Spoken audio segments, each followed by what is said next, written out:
Once upon a time, there were two brothers who apparently had nothing better to do than to read stories on the internet, and thus, the adventure duo was born. Let's see what adventures our heroes get into today. Previously on Adventure Duo. So, we met an elf, we saw everyone die, found out our mom is beef jerky now, got murked by a frog knight, went and got a book, came back, killed said frog knight, realized the elf is probably the guy we're looking for, not the frog knight. Wah wah. And here we are. But we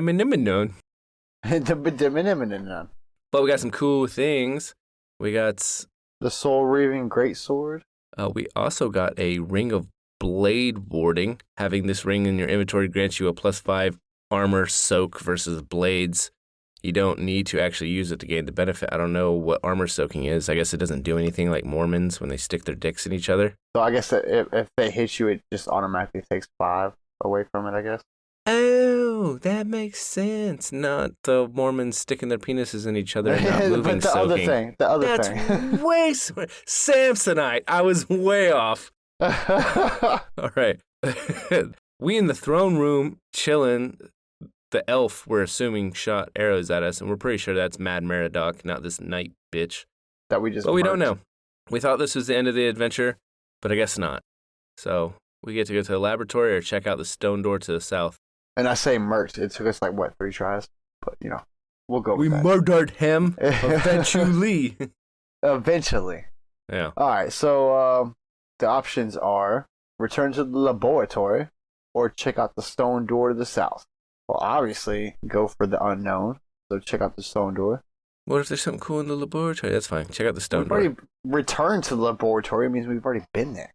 Yeah, we went there twice. We found something each time. But it's okay. Fair enough. We left to the south. The stone door on the south end of the throne room opens to a 30-foot wide by 20-foot deep chamber, illuminated by 2 magic globes and containing an oversized goose-down bed, some embroidered couches, and a large sturdy table of carved cherry wood.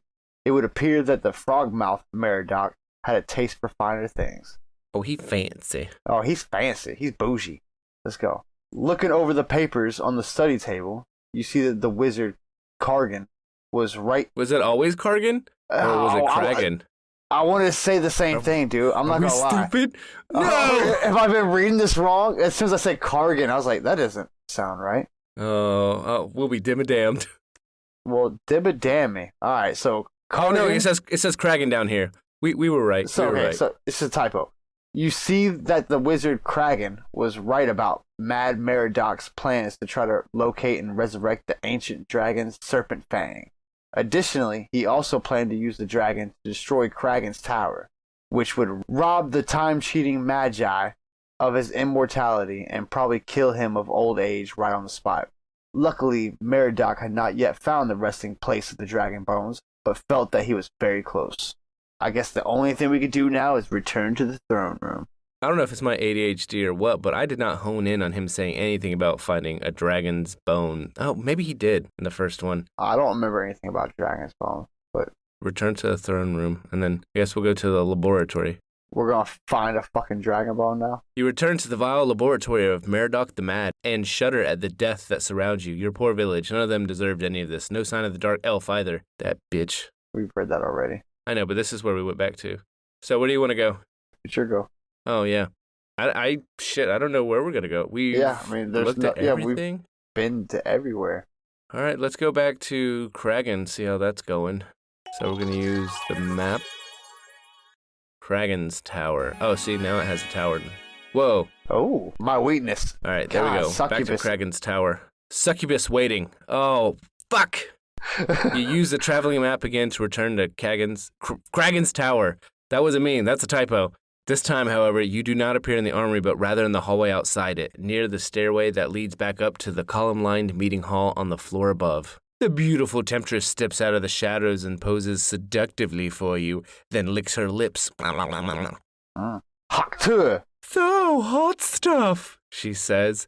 Is that an evil book in your satchel, or are you just glad to see me? That's cheesy. Nice. You reply dryly. and for a moment begin to rethink your promise to give her the book. Oh no, we're gonna dibble-double cross this bitch.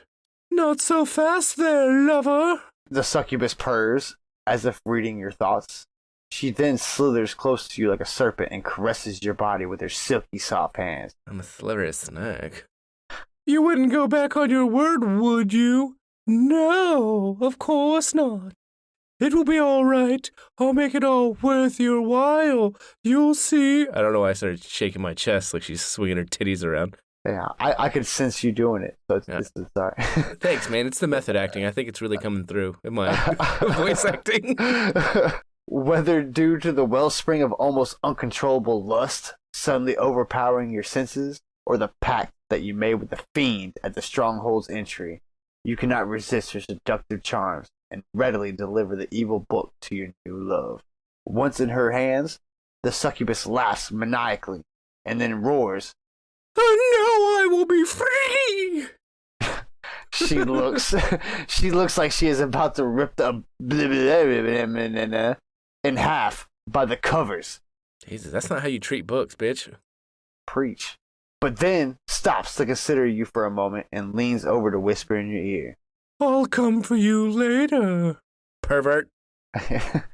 With that, she nips you in the ear and waves a hand, incanting, Dismiss. The next thing you know, you are standing again in Mad Merodach's throne room, wondering what the hell just happened.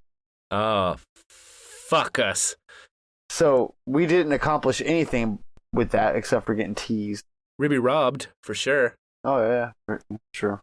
That's weird. We came back to the quarters. Oh, we came to the armory before, and she didn't snatch it from us when we had it. I guess we had to kill Mad Merodach before she could take it? Oh, not Mad Merodach. The other one. Well, we think it's Mad Merodach. Oh, for sure.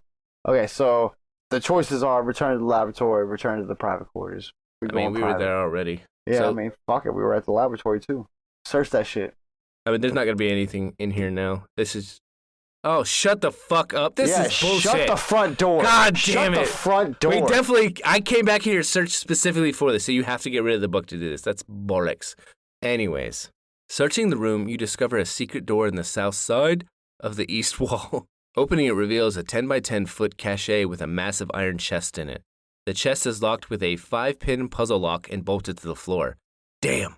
What is it with these magic users and their stupid riddles? Giving a sigh of disgust, you look at the lock and see a clue to the combination has been engraved on the chest. It reads, bone plus dead plus head equals death. All right. Obviously, each letter represents a number, 0 through 9. Obviously, right? Obviously? Yes, I'm saying obviously it does. And you've got to add them up all in a column to get the 5-pin code to the lock. Given this, you're pretty sure that the first digit in the answer, the D in death, has to be a 1. That's what I'm saying. Like, where are we coming up with this, like, reference? Yeah. Why does it have to be a 1? If you only had some way to look in the locking mechanism to get a look at how the pins fall into place. Oh, no. I'm just saying, like, I don't know the reference for automatically knowing, oh, obviously D has to be 1. Yeah, that's weird. So it's bone plus death plus head equals death. Can we search more? Always search more. We need to do that as a thing. Yeah, we searched to get to this point. Yeah, maybe we could find another clue. Tell you what we need to do, because it literally says here, if only you had some way to look into the locking mechanism. We need that X-ray shit again. Oh, Let's go see if he's got another one of those. We're going to sell one of these fucking swords anyways. Use a traveling map. We're going to go back to the armory, Kragen's Tower, see if we can fucking buy some talk shit. to him this time. You return to Kragen's Tower, but arrive at a surprising scene of utter destruction. Good job. The entire tower has been destroyed as if by some great explosion and lies in a ruined heap of broken stones. You also note that all the plant life in the clearing that once surrounded the tower has been withered away to dust. There's no sign of life anywhere, and not a hair to be found of Kragen, his butler, the succubus temptress, or the obliterant. Are you responsible for all of this? Is this because you gave the evil book to that devious seductress? What have you done? You feel somewhat dejected and half-heartedly sift through the rubble for anything salvageable from the tower, but find nothing. Period. You don't have to read the periods. No, I said period like, George Bush. Just when he finishes sentences, period. Oh, okay. So what are we doing? There's no choices. So I guess we search? Use items, search. Doesn't seem to be anything here. Continue. Oh, it's your option. Well, my option was to come back here. Well, your option fucking didn't do anything. Well, we found out that Kragen's been all fucked up. Yeah, Kragen's fucked. So That sucks.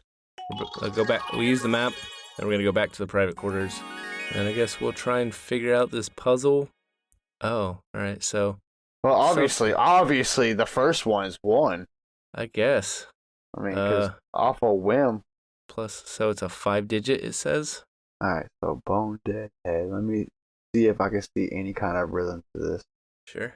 No, there ain't no way. There ain't no way you're coming up with anything like that. So obviously, number one. It said it was obvious, so we should already know that. I thought it said dead means 1. It said D. They gave you D equals 1, but I have no idea how you can really reference any of that. I'm pretty good at fucking algebra, bro. There ain't no fucking way. That's not enough information. Apparently, this is a pretty common riddle. I'm just trying. Really? Yeah. Huh. Well, it says the combo is 12864, so I don't fucking know. I mean, I guess B would have to be 0, so that's and H would be 0, because if D equals 1, that means dead. So then I guess you can kind of figure out, because then you have no more reference past that. Yeah, I have no idea how you're supposed to get this. I'm actually trying to give this an honest effort. I guess E would be. You said the second one was 0.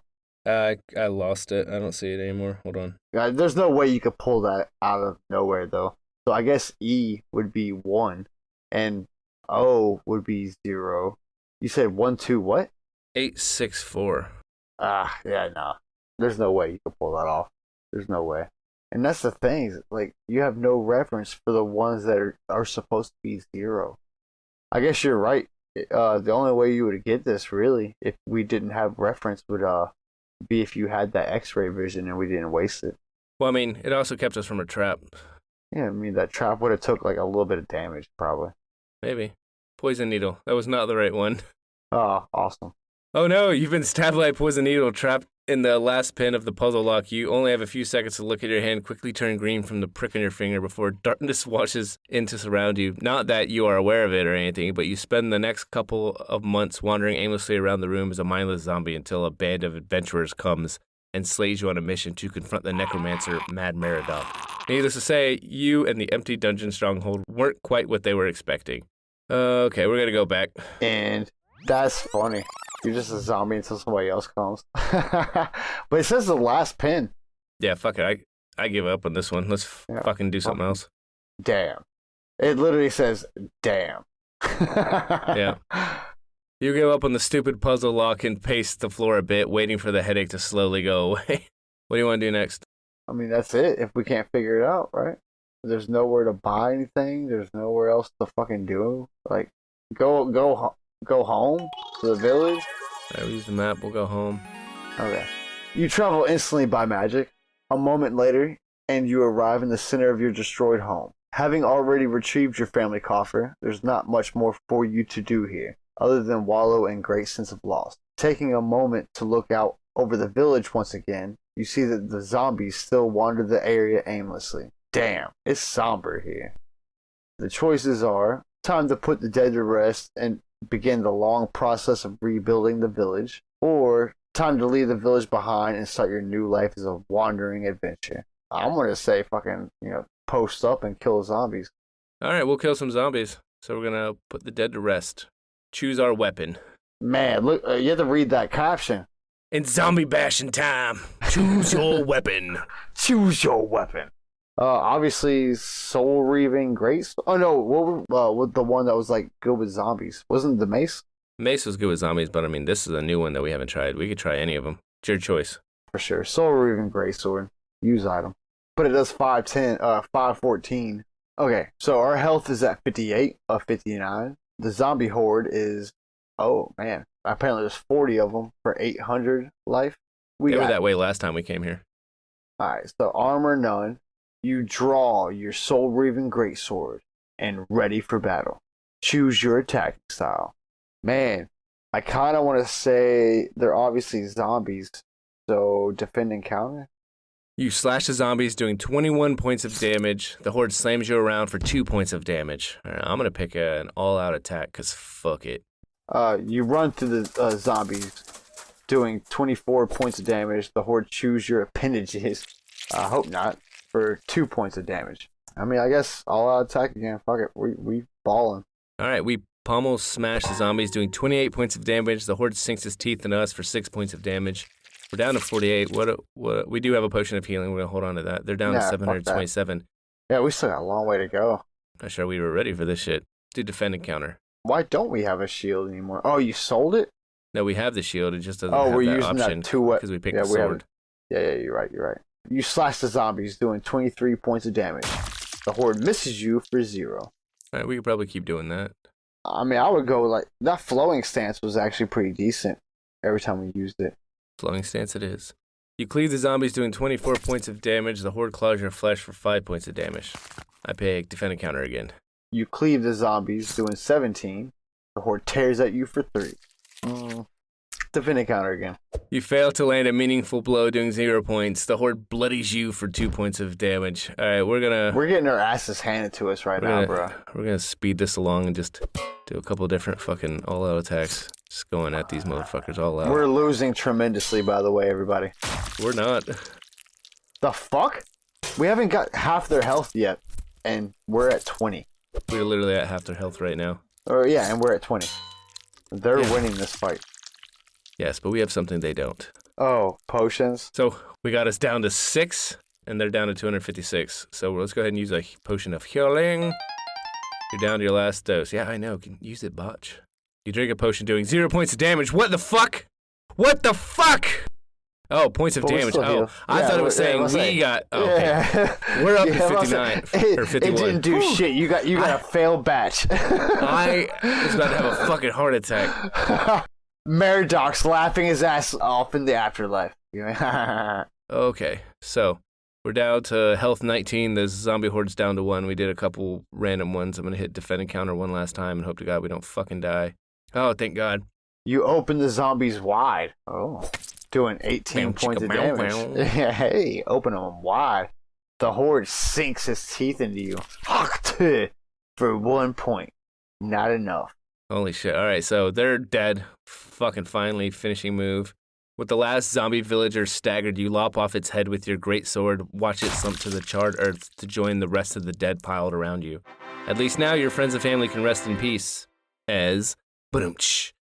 Catching your breath, you note a silver ring on one of the dead and then a small coin pouch on another.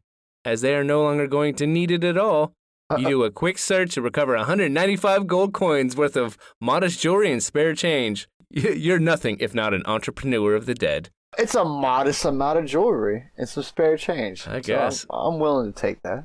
See, this is why I think like this was kind of not pointless, but we shouldn't have done it. Because now we're out of a healing potion, down to 17 health. Our options are time to bury the dead and begin the long process of rebuilding the village, or time to leave the village behind and start a new life as a wandering adventure. Well, we have to finish the job we just did, right? It's your choice. I guess, yeah, well, let's see. This is a terrible end. It is a terrible end, but because there was no end. But okay. You get to work cleaning up the mess, throwing the dead onto a huge funeral pyre that you set up outside the town and keep burning nonstop for an entire week. God, that's gotta stink. Using the traveling map, you recover all the rest of your village's bodies from the dwarven stronghold as well so that they can be consumed too. It's a gruesome task, but once all the bodies have been burned down, you move the ashes and bone fragments into a long pit and cover them up with a thick layer of dirt. No zombies coming back now. Your efforts take almost 2.5 weeks to do by yourself. A few days after that, an advance party of King's men arrive with equipment and supplies to set up a temporary camp to begin receiving new villagers. Oh, how convenient. They come a few days after that. What is this, the end of the mist? What the fuck? That's what I'm saying, exactly. You gonna wait for me to shoot everybody, motherfucker? And woodsmen in the area. Between talks with the King's men and yourself, you set up as head woodsman tasked with getting operations back to normal as soon as humanly possible, while an engineering party begins construction of new housing under the direction of the King's men. After a few months, the village actually begins to look more like a village again, rather than an encampment of King's men and laborers. New families are moving in, and things are slowly falling back into place. You still mourn for your old friends and family, but are glad that you could help rebuild in their stead. Almost a year later, the village is actually bigger and more fortified than it ever was originally. Its population is almost twice what it was before Meriadoc came through, and the company of king's men have stayed on and built a walled garrison house and forge using blocks of stones recovered from the ruins of Kragen's Tower. In this time, you also use the vast riches that you recovered from the old dwarven stronghold to invest in a dwarven mining company. Oh god, look at you. Upon learning the stronghold has been cleared out, wants to come back into the area. They set up in the stronghold itself and begin mining the nearby hills. Dwarven intuition is with them, and they strike veins of silver, lead, and tin. With their success, your fortunes explode overnight, and the village suddenly becomes more than just an obscure outpace of the kingdom. You note that, as your wealth grows, so does your status and influence in the village. It's not long before there's official talk of making the village a town and setting you up as mayor. As you think about whether to accept or just sit comfortably in your expanding wealth, you reflect on the adventure you had in the stronghold. You actually miss the excitement a little, but would have gladly given it all up if you could have saved any of your family and friends. Even so, you are still pestered almost nightly to regale the infolk with your tales, especially the one about your battle with the wicked necromancer Meriadoc the Mad and his skeletal knights. You don't really mind all the celebrity, but one thing still bugs you to this day. You never did find the lost bones of the great dragon Serpent Fang. But then, neither has any of the rest of the young adventurers pouring into the area to head off into the deep woods in search of their fortunes. If only they could have been half as successful as you have been. Pause. You had to say the pause. There's an obvious pause. Long pause. A year after the destruction of Kragen's Tower, you are surprised to be visited one night by the beautiful succubus that was once the captive slave of the wizard. She tells you that she has something for you, and is impressed with how you turned out. Wink, wink. Oh, we're not a minor anymore. Let's go, baby. You quickly find that she has complete control of you even still, however, and half-heartedly rue the day you ever got tangled up with her and inadvertently gave her power over you. Still, her sensual touch makes you quickly forget any regrets you may have once held. All right. She then teleports the two of you to a huge pile of broken bones silhouetted under the night's full moon. You recognize it immediately as the shattered remains of Kragen's Tower. Oh shit. Look yon! The succubus says, pointing to the center of the ruins. It is almost time. You inquire. Time for what? As you ask, the moon suddenly begins to wax red, and you see a matching aura of reddish light starting to glow from the piled rubble surrounding you. It's the Book of the Damned. The succubus replies with a giddy laugh. Like me, it cannot be destroyed permanently. I use it to escape that foul bastard's tower by tearing it in half. The resulting explosion of hell's fury broke the tower, and with it, the time barrier that kept the old goat alive. You should have seen his face when all that time rushed in to claim him. He was all like, ah, and ooh, and help me. It was priceless, totally worth a year of spirit limbo while my body reformed. You destroyed the tower, the book, Kragen, and yourself just to get free? You ask in disbelief. Yes, lover, only me and the book got to come back. See? You look and can see the red aura forming into a mist of thrashing incorporeal entrails all around. All like what you saw in the book room of Mad Meridoc's lair, but now on a monumental larger scale. The red ghostly entrails then flow together in the center of the ruin, where you see a demonic face suddenly appear. It is the flesh mask that covered the oblivium, and it is now open wide to gorge itself on the flow of entrails pouring into it. After receiving them all, an ancient tomb slowly begins to coalesce inside the peeled flesh of the demon mask, and the mouth closes. The oblivium is reborn before your very eyes on the ruins of the wizard Kragen's Tower. The succubus goes over and picks up the book and then brings it to you. She hands it your way and smiles. I think this will be more fun in your hands than mine. I want you to have it. Consider it a gift. Once again, you cannot resist the tempter's will, and under the she-demon's tutelage, quickly learn to harness the book's forbidden secrets. You were soon filled with unmatched power and spend the next few years, God, in a euphoric haze. Just nutting constantly. My succubus! My succubus! As you become a scourge upon the world and begin to conquer one land after another. All the while, your succubus lover keeping you in a constant state of sadistic bliss, corrupting your soul, perhaps even more so than the evil book itself. At length, you are completely lost to the tower and don't even realize when you are at last consumed by the your soul forever trapped within the bloody pages to wail and lament your cursed fate within the rest of the damned. The succubus then takes the book back to her own plane, as she says she would, and uses the power for her own ends. Occasionally she opens the pages to find your writing appearing on the pages, reminiscing of the days the two of you had together and yearning to somehow be free once again. The evil creature just laughs at the words and closes the book in a wry smile. As cruel as she is, you are still a slave to her corrupted love. Bold letters. The end. Congratulations, you have reached the ending of The Betrayer. And you're fucked. So, I guess this is the end for us. Or is it? Goddamn succubus. Succubi. Alright, so I'm going to save and quit. And thus ends today's journey. Tune in next time. Goodbye.